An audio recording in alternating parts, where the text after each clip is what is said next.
I have not explained myself in 6 years. I carried something so large that my silence looked like shame to everyone around me.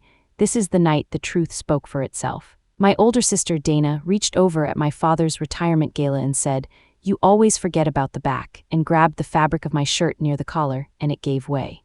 My name is Sarah. I am 38 years old, a former Navy veteran living in Annapolis, Maryland. Dad's retirement was being held at a private coastal officers club on the Chesapeake Bay. We were on the open beach lawn when it happened, salt air, early evening, guests with drinks in their hands. Dana saw the scars, the people nearby saw them. Dana laughed, not cruelly, not loudly, in the specific way people laugh when they want to seem sympathetic while saying something that isn't. She said, "Whatever happened over there, they obviously decided they couldn't keep her." Some people looked away, some people didn't. My father, Captain Richard, was a few feet away. He saw it. He did not move. I stood there and said nothing. I had learned a long time ago that some rooms will tell the truth without your help. Dana told the family I had been asked to leave the Navy. She said it once, at a dinner 3 months after I came home, quietly, with concern, the way she says everything designed to land and stay. Sarah's situation was complicated. I don't think she wants to talk about it. Nobody asked me. Nobody corrected her. That was enough. The story traveled the way stories do in families, not loudly, not all at once, but in the background, until it became the thing people assumed rather than the thing they'd been told. There was no one left whose job it was to say, "Wait, that's not right." I stopped correcting it after the second time. Nobody believed me. I stopped explaining myself entirely after the third. What I did instead was go home to Annapolis, make black coffee, sit at my kitchen table, and decide what I was going to do with the rest of my life. I cannot tell you what happened on the operation that gave me these scars. I have never been able to. The record is sealed, classified under orders that have nothing to do with disgrace and everything to do with the kind of work that doesn't get discussed at retirement galas. What I can tell you is that I went in with 8 people and came out with 6, and the 2 we lost knew what they were doing and chose it anyway, and I have thought about them every day since.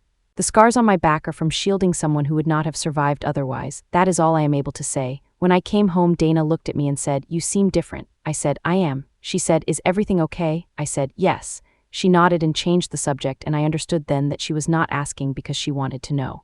She was asking because she wanted to have asked. My chest tightened. I finished my coffee. I did not explain. 3 months before the gala, a financial investigator, Miss Reyes, called me. She was looking into Dad's charity foundation, a pattern of donor fund transfers that didn't align with the foundation's stated programs. She asked if I had any financial records from the early foundation years. I did. Dad used to joke that I was the organized one in the family. Years earlier, he had handed me a box of old foundation files for safekeeping, saying just in case I ever need them. I had kept them without opening them. I opened them after Miss Reyes called. I spent 3 evenings going through everything. I cooperated fully. I gave her what she needed, and I did not tell Dad or Dana. I went to the gala 3 months later because he was still my father and it was still his retirement. I buttoned my shirt. I drove to the coastal club. The salt and old wood smell hit me the moment I stepped onto the grounds. My hands were steady. I was standing near the edge of the lawn when Dana made her adjustment and the fabric tore. I did not reach for the shirt. I did not cover the scars. I stood still and I let the people around me look, and I thought, this is what she has been building toward for 6 years. This moment, this place, these people. Dana's laugh was still moving through the air when I heard footsteps on the wooden deck behind me. I knew the walk before I turned around. A retired admiral, Admiral Holt, had been my father's guest that evening. I had not spoken to him yet. He had served long enough to recognize the kind of sacrifice those injuries often represented. He stopped 2 feet away from me. He looked at me. He looked at the scars. He straightened. He raised his hand in a formal salute and held it in front of every person on that beach lawn. Dana's laugh stopped. "If you need to hear what happened next, stay with me." Admiral Holt lowered his hand after a long moment and turned to face the people around us. He said clearly, without drama, that he was not at liberty to discuss the specifics of my service record, that it remained classified, but that he could say with complete certainty that my departure from active duty was honorable in every sense of the word. He said that the woman standing beside him had demonstrated a level of courage that most people would not encounter in a lifetime of service.